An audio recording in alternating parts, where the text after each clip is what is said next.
Hello and welcome to the Legends of Opera, where we shall be delving into the lives of the incredible singers who have given us the heritage of opera.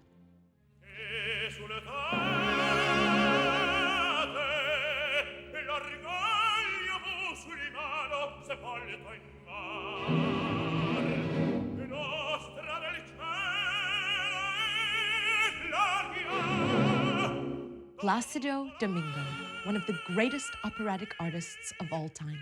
Having performed on the world stage for over half a century in 150 roles, his powerful voice and imposing physical presence make him one of the most recognizable and influential singers in the history of opera.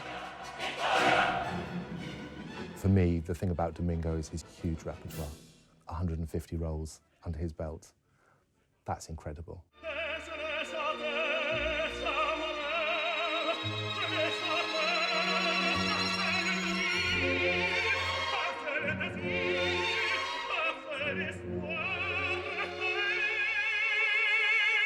Domingo is renowned for his versatility and has recorded in a number of different languages and conducted more than 500 opera performances and concerts.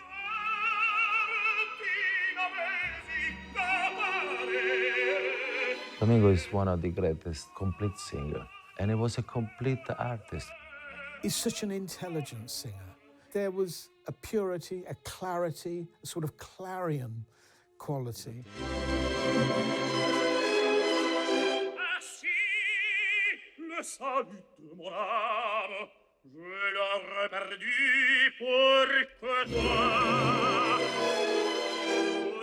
He's widely celebrated for his acting prowess and as one of the leading Otellos of his generation.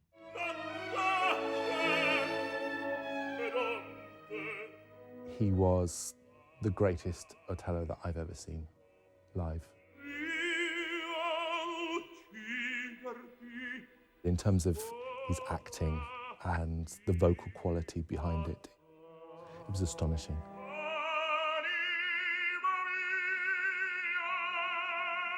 On one hand, Domingo was a man of light entertainment. He could be popular, he could be fun. On the other hand, he could go right into the depths, into the troughs of human experience.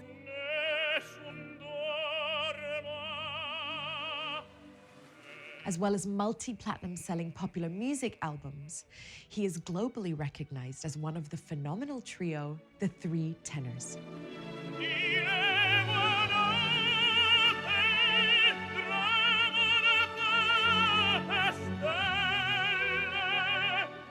These guys became rock stars. They brought opera to people who would not pay any attention to it. Easily one of the greatest acts in the world of opera ever.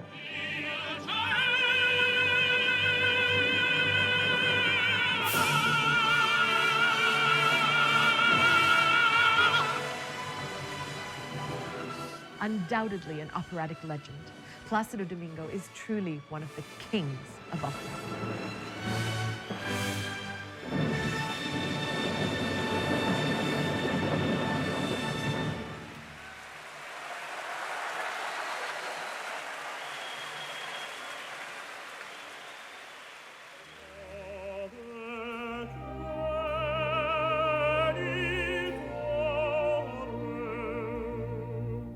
Placido Domingo was born in Madrid in 1941. He was surrounded by music from birth as his parents ran a zarzuela company, a form of light Spanish opera. His mother Pepita was nicknamed the Queen of Zarzuela. It's very important to remember that Placido was brought up in this house in which music was always there. His parents were singers, they were always singing, they were always practicing. Music was a key part of Placido's life. They already realized he had a lot of musical genius when he was just a little boy because he could repeat the zarzuela songs that they were learning almost immediately, note perfect. In fact, his mother said she heard him when he was 5 years old singing one of the zarzuela songs, and she said, "That boy is a singer, and I'm going to help him as much as I can." They decided to try their luck and move to Mexico when he was about 8 years old. And they set up their own professional zarzuela company. And he got his early opportunities as a youngster singing in their performances. He went to a conservatoire and learned to play the piano and took conducting classes as a teenager from Igor Markovich, who was a very famous conductor. As time went on, he realised that voice was his true love, was his great love, and he switched to concentrate his studies entirely on voice and entirely on developing himself as a musical instrument. He was singing as a baritone, supposedly, when he auditioned for the National Opera.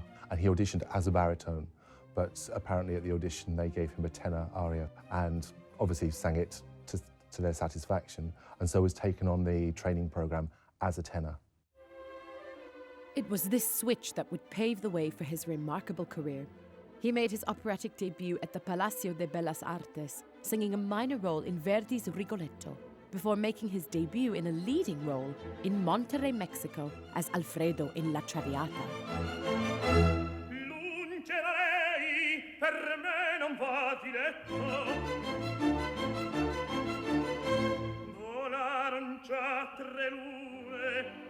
Che la mia Violetta oggi per me lasciò novizie amori e le pompose feste vari omaggi a pezza vede a schiavo ciascun. Singing Alfredo in Monterrey was an important step, but mainly because it was the launch of his international career. His ascent in the first 5 or 6 years of his career was quite slow.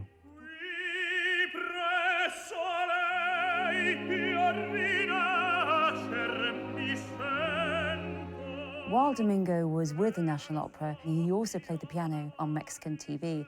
And I think that's very important to remember, that he wasn't just a pure opera singer, he was very hardworking. He was working in piano bars. He was even on Mexican television with the soap operas. So the word got around that he was a beautiful singer and he was very heroic and handsome. And on the circuit, Joan Sutherland, that great hunter of tenors, heard about him, and she said, "Come to Dallas and sing with me in Lucia de Lammermoor." And of course, he jumped at the chance.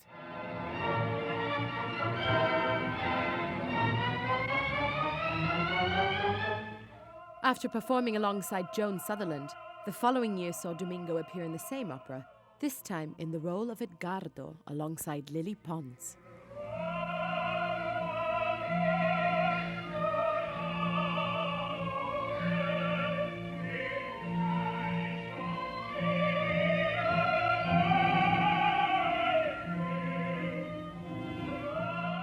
In the same year, Domingo married Marta Ornelas, a soprano who'd just been voted Mexican Singer of the Year. It wasn't Domingo's first marriage, after marrying at just 16 to a fellow piano student. That was to be a short-lived one. But his marriage to Marta would be a partnership for life, and soon after their wedding, they moved to Israel to sing together with the Israel National Opera. Here he would perform almost 300 times in a variety of roles.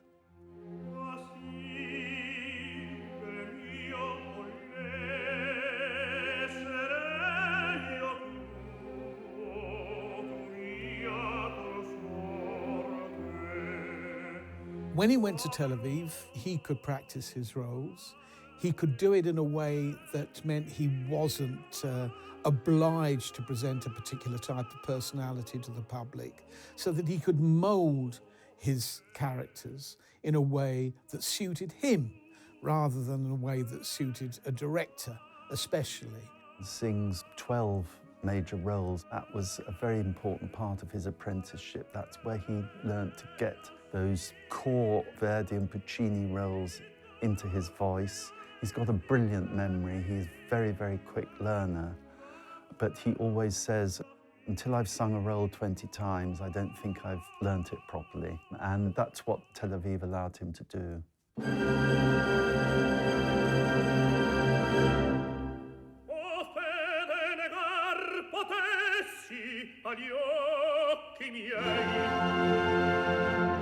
After 2.5 years in Israel, Domingo felt ready to perform on the recognized international stage and auditioned in New York. He was due to sing Carmen with New York City Opera, but then he had to step in to sing Pinkerton in Madame Butterfly in 1965. And although it's not the Met, the New York City Opera was important in its day, so this was a significant break for him. His big break is when he gets to sing the leading role in a new opera by an Argentinian composer, which is written in Spanish. So it gets a lot of review coverage, and he's really quite a sensation in that.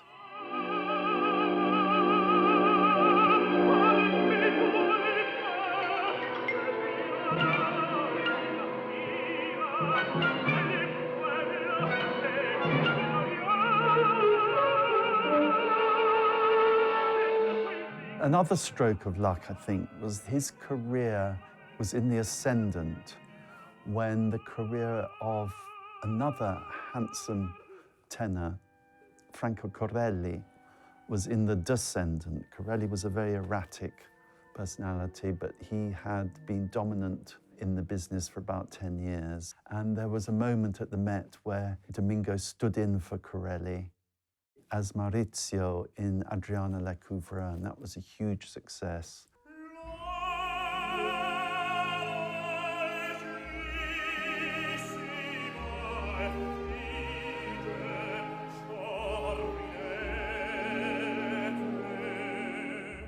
Domingo had sung with the Met before on tour, but not actually at the Metropolitan Opera in New York. So stepping in as, singing as Maurizio in Adriana Lecouvreur was his official Met debut. And he was singing opposite Renata Tebaldi, who was, along with Maria Callas, the great soprano in the Italian repertoire.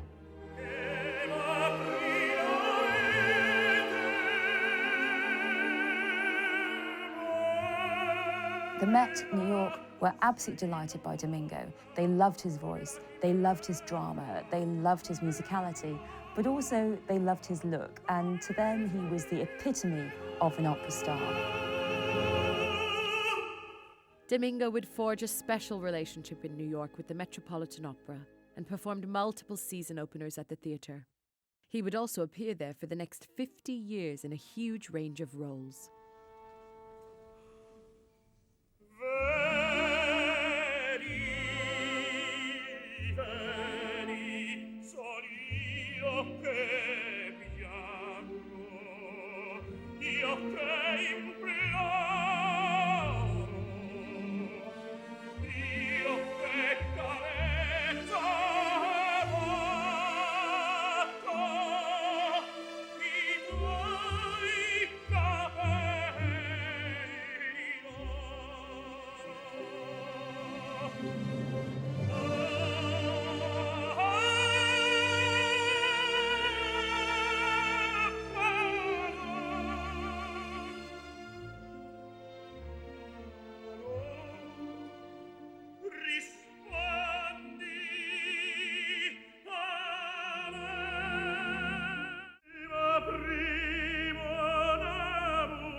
After much success in America for Placido Domingo, the late 1960s saw huge demand for him around the world.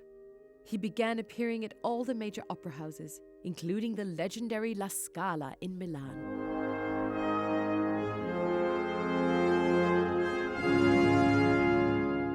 Domingo was going from strength to strength. He was then invited to La Scala to make his debut there, the great place that every opera singer wants to go to. And Alan Rich from the New York Magazine went to see him there and said he was one of the most exciting singers of our age.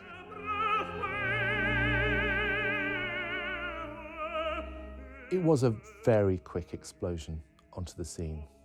Vienna, Chicago, New York. In 1969, he made his first studio recording of a complete opera roll, which was Manrico in Verdi's Il Trovatore. That was for RCA, and that was the start of a very long, very fruitful association with that recording company.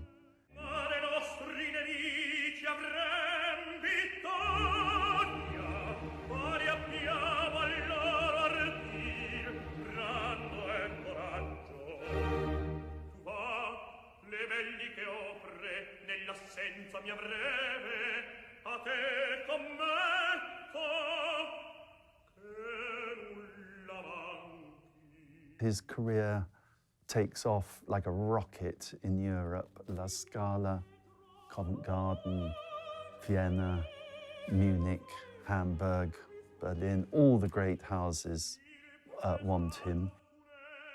He's incredibly highly regarded within the profession. I interview a lot of singers. They are all full of praise for Domingo's humanity, his professionalism, his kindness. I was actually out in Valencia and the press officer there was talking to me and saying that the previous year Domingo had been out there singing a role and a coachload of about 200 people from Barcelona had come down to see him. And they all wanted to come to his dressing room afterwards, all claiming they knew him. And the press officer was incredibly fraught by this situation, these Spaniards milling around all over the place. And Domingo came out and he spoke to them, and yes, he knew them all by name. You always get the feeling that he completely understands the text, that he studied the text, that he wouldn't even think of declaiming the text without understanding everything he's singing. Doesn't matter whether he's singing Wagner or singing Verdi or Puccini or whatever it is.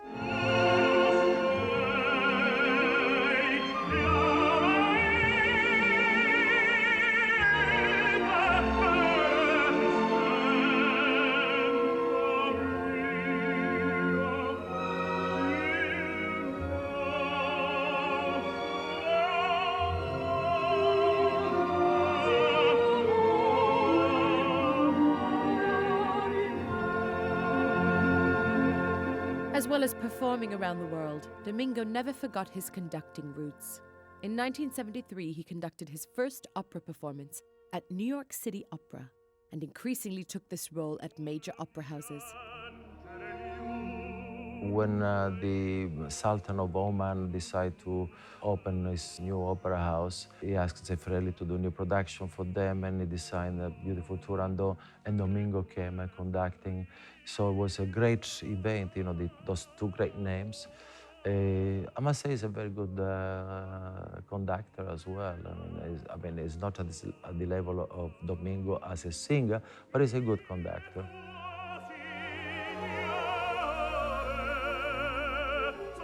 So the event becomes magical, you know, having great productions with a great name as a conductor like Domingo, very magical evenings. He built up the conducting from a very early stage. I think 1971, 72, there was a recital album released with the baritone Cheryl Milnes, who was another great favourite of the RCA recording company. And on one side, you had Domingo singing with Milnes conducting. And on the flip side, you had Milnes giving some baritone arias where Domingo conducted. So that was the first time he conducted on disc. La sfera che cammina per ogni umana sorte, ecco già mi avvicina alla... He continues to sing, he's always young, he's also a good conductor. And I remember when he conducted the Fledermaus in London at Covent Garden, and it was very fantastic when Herman Prey on the stage asked to him to introduce something during the second act, and Domingo, after the invite, sang Celeste Aida, a little part of Celeste Aida from the podium, and all the audience was enthusiastic for that. Despite these conducting roles throughout his career, it was on stage that Domingo was leading the way.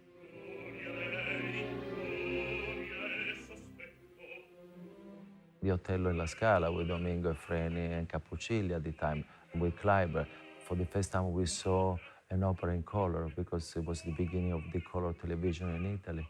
So it was a huge success, and I remember they put the screens throughout the squares in Milan and everybody was looking because, you know, it was such an event.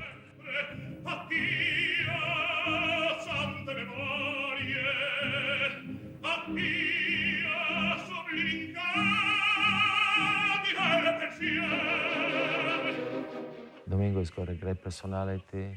He loved good directions. He loved to listen He loved to think about the character that was going to develop through the opera.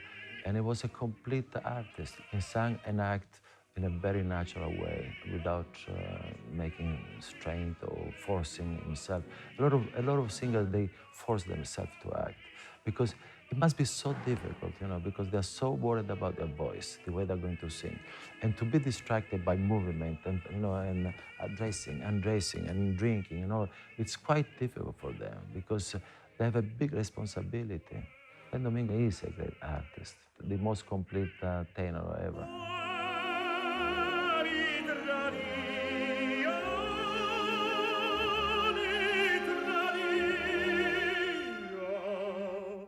Domingo was now regarded as one of the leading tenors in the opera world. Critical acclaim followed every performance. As a respected star of the opera scene, and with a driving ambition to perform around the world, Domingo's fame and success knew no limits.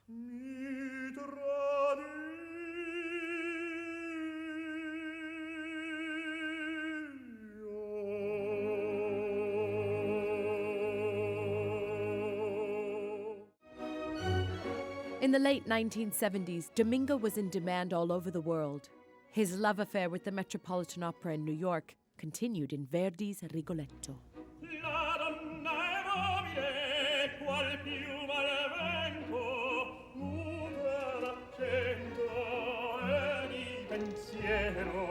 Sempre un amabile, leggiadro viso, il pianto e il riso è menzognero.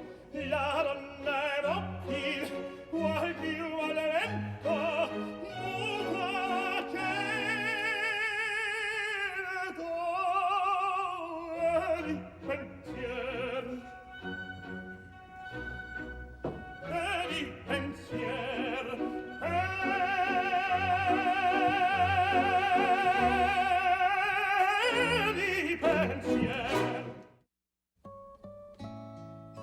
The 1980s saw Domingo's success continue, and a move outside of the opera world earned him considerable recognition when he recorded the song Perhaps Love with American folk singer John Denver. Perhaps love is like a resting place, a shelter from the storm. It exists to give you comfort, it is there to keep you warm. He went on to record a number of popular music albums, leading to more people around the world discovering opera. The memory of love will bring you home. Perhaps love is like a window, perhaps an open door. Through the 1980s, Domingo had done quite a lot of what is now called crossover, and he'd had this big hit with John Denver, a rather cheesy but very catchy number called Perhaps Love, which had gone platinum.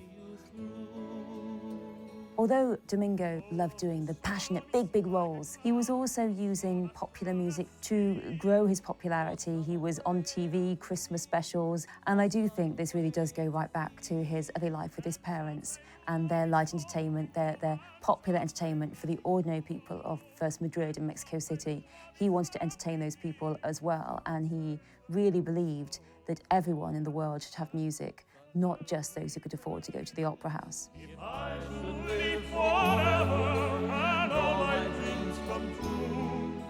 Making numerous television appearances on talk shows and news channels, Domingo never stopped his #1 love, performing on stage. One particular role that became synonymous with Domingo was Otello.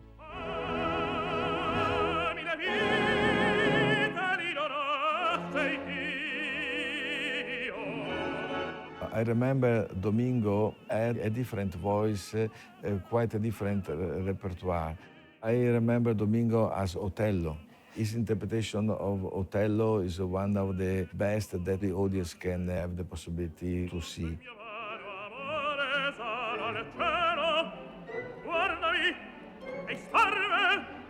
He was the greatest Otello that I've ever seen live. The production at Covent Garden, a wonderful production.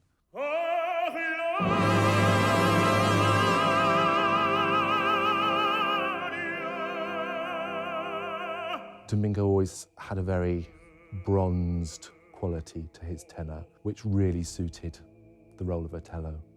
And allied with some tremendous acting, it just made it the complete interpretation.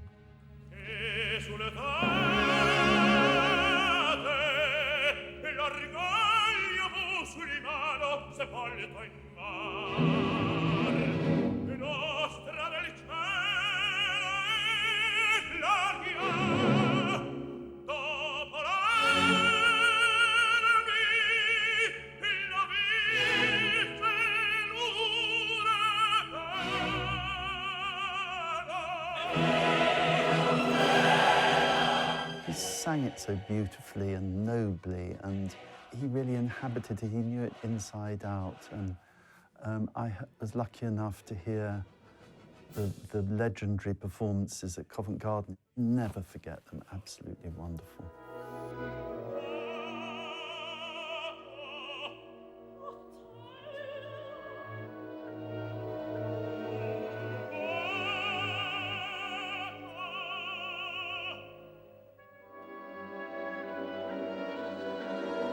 He's very, very special to this place, and he's always shown this incredible loyalty to Covent Garden over the years. He's a real performer and he's a real professional, and in his time here, he had his role debut here in 1971. He's performed 27 different roles, and he's always been known as someone who is completely dedicated to the art and the craft of opera. So he's always impeccably prepared, he's always impeccably punctual, which cannot be said for every singer, of course.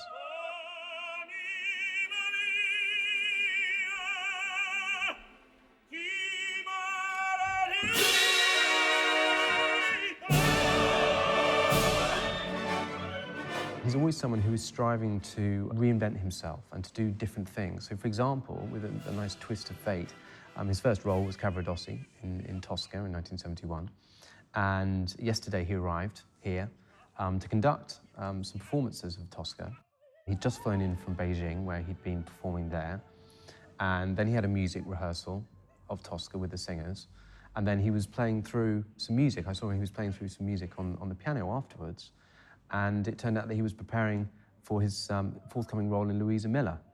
And it's extraordinary, the work ethic and this curiosity to do new things.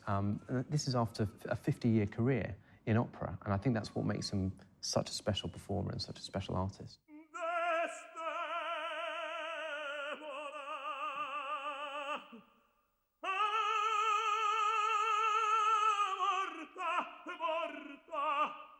Otello really became Domingo's signature role. He performed it over 200 times all over the world. For many people, a ticket to see Domingo as Otello was the golden ticket. That's what they really wanted. But I think a lot of people also thought that a rival with Otello. So he was brilliant in Otello, but he was also brilliant in Cavaradossi in Tosca.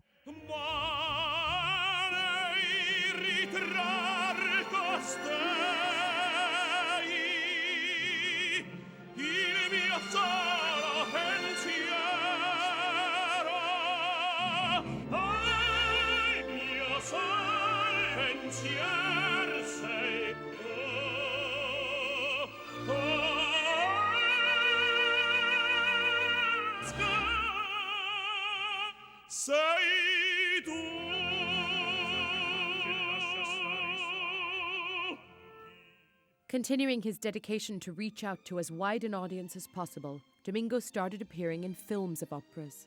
La Traviata, Otello, and Carmen were significant film adaptations featuring Domingo.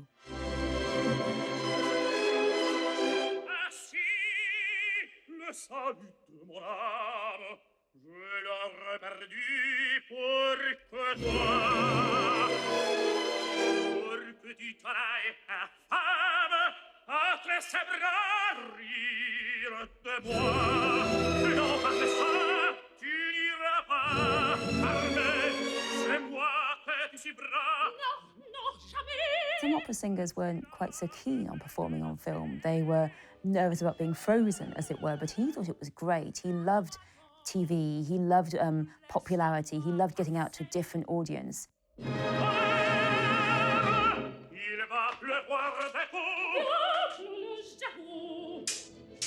He always had this great ambition. I think it was partly because, like all singers of his generation, Mario Lanza was one of his great heroes, to make it big in Hollywood. And there were all sorts of projects were announced of films he was going to make.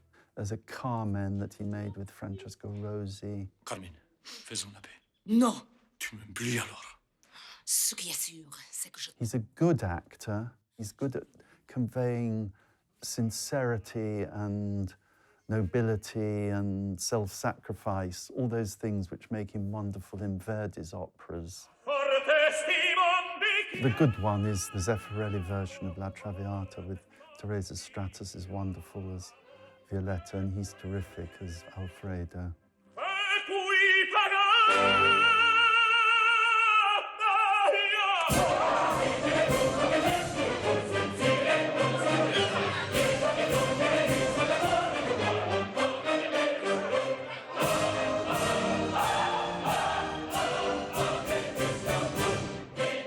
Domingo formed a great screen and stage relationship with director Franco Zeffirelli, making numerous appearances in his productions. 4 years after making La Traviata, he would star in arguably his biggest success, Otello.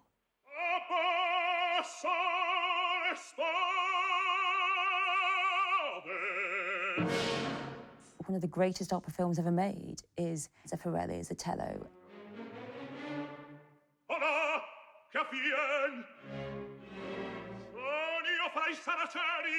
That is both an incredible performance and an incredible film, and I think really brought Domingo to a huge audience.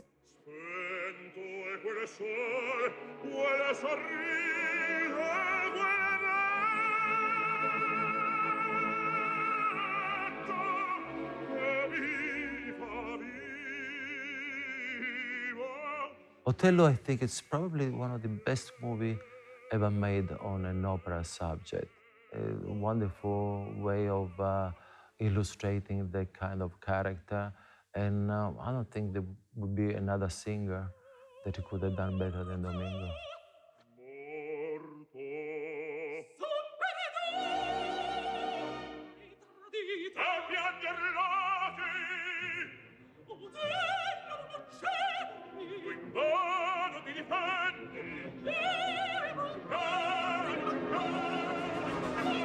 You see this film, which is a masterpiece of opera, and it's a great piece of cinema for Maestro Zeffirelli as well.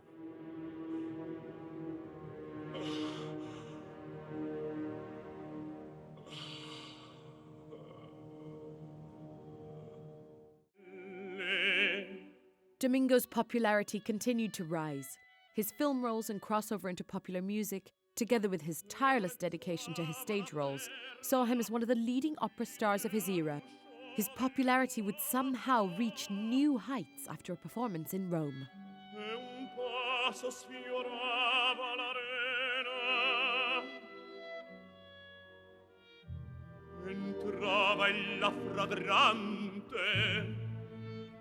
By 1990, Domingo has had every accolade you could want. He's been on the greatest stages, he's been the star, endless curtain calls, he's sung all over the world, and he's been on the front of Newsweek as the King of Opera, and he's also been compared to Mick Jagger in terms of the effect that he has on audiences. So he's the rock star of opera.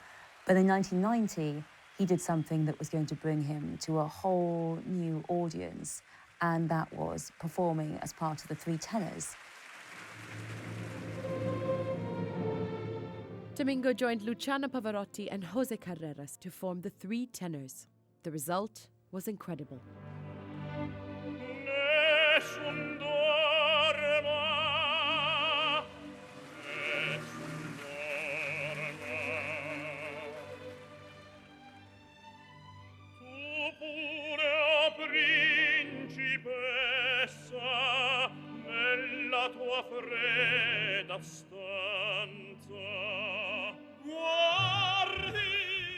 It was in the run-up to the World Cup that suddenly Three Tenors fever hit the UK, because the BBC, for their coverage, used the recording of Pavarotti singing Nessun Dorma. And that was down to one of the BBC football commentators, Gerald Sinstadt, who suggested it.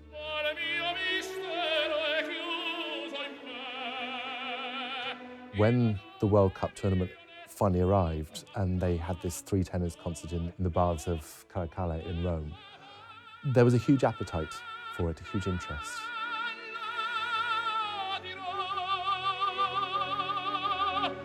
Initially, the Three Tenors was conceived as a way of raising money for charity, but it was huge success. And the first album that the Three Tenors made together sold 3 million copies almost immediately in the US and went triple platinum. Everyone wanted to buy their music.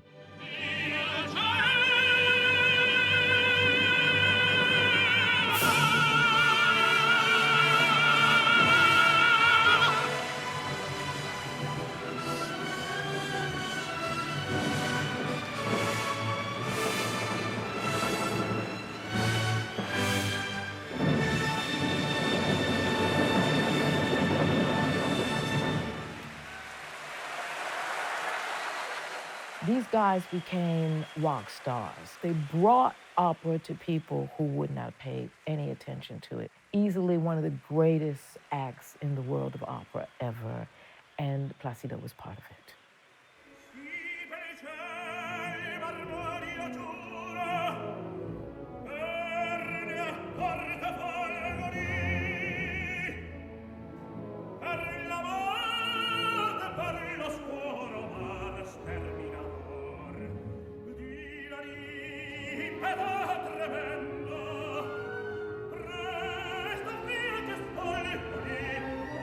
In the 90s, Domingo's popularity was on another level, and when he sang his signature role, Otello, at the Vienna State Opera, he was so good, so loved, that something incredible happened. He had 101 curtain calls, and that lasted 1 hour, 20 minutes, which is absolutely unbelievable.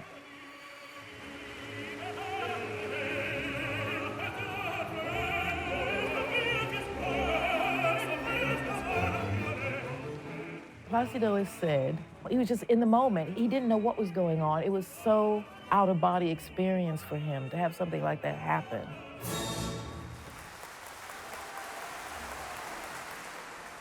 In the latter stages of Domingo's phenomenal career, he accompanied his on-stage work with roles as artistic director at the Washington National Opera and the Los Angeles Opera, raising opera to a new level on the international stage.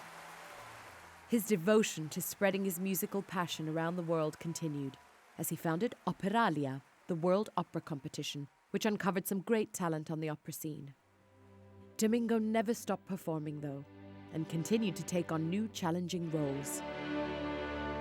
Messeri, il re di Tartaria, vi porge pegni di pace ricchi doni, e annuncia schiusolosì alle liguri prone. As the tenor career drew towards a close, Domingo decided that he wanted to take on the baritone role of Simon Boccanegra, which is one of the great baritone roles in all Verdi. And I was at Covent Garden when he first sang it in London. And the buzz in the house that evening was quite incredible in anticipation. You don't experience that many times. So already there was a crackle of electricity beforehand. Questa dunque del popolo la voce, da lungi guardata, da presto grido di donne e di fanciulli. All the artistry that you associate Domingo was still there. The phrasing, the legato smoothness of what he was doing, the dramatic understanding of the role was superb.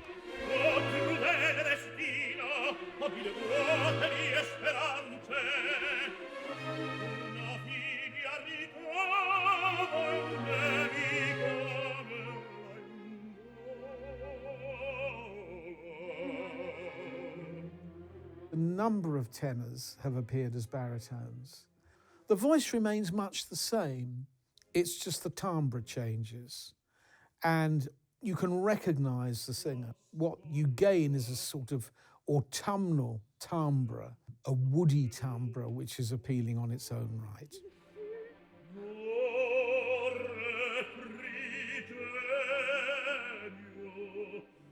That obviously gave him the bug, and he decided to explore Rigoletto, J'ai mon père, Gianni Schicchi. And he just seems to be going on and on, singing more and more baritone roles. He sort of moves back into the voice of his youth. He's awarded the Presidential Medal of Freedom, which is the highest civilian award you can have in the United States. He becomes an honorary knight. He gets the Brigitte Nielsen Award, which is the highest medal in opera. So this man is considered not only a great singer of the role, he's a great ambassador of his art form, he is a great teacher of his art form, and he's doing great things, and it is amazing to see. He's certainly kept very busy. He's now coming up to 80. He's hugely charitable, and he shows no sign of slowing down. And he has this famous slogan, which he's copyrighted on his website, which is, "If I rest, I rust."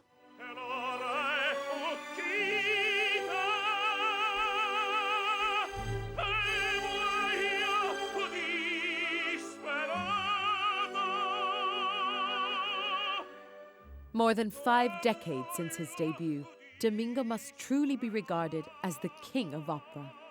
His countless outstanding performances on stage and screen are a celebration of Domingo's artistic legacy.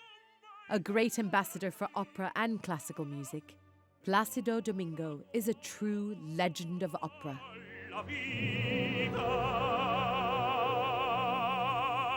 Domingo is an incredible force of opera. The love of music really comes out of every pore, and he keeps succeeding. I want my memory of Domingo to be as the greatest Otello that I ever saw.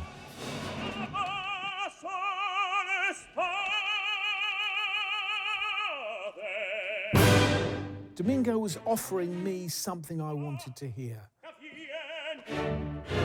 Words sung in a particular way, with a particular level of beauty and intelligence.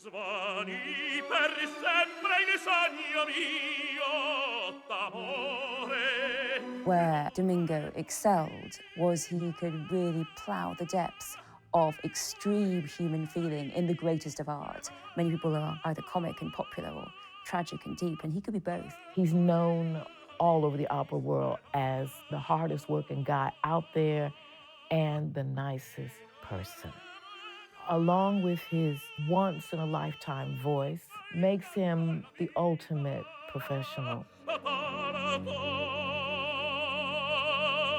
vita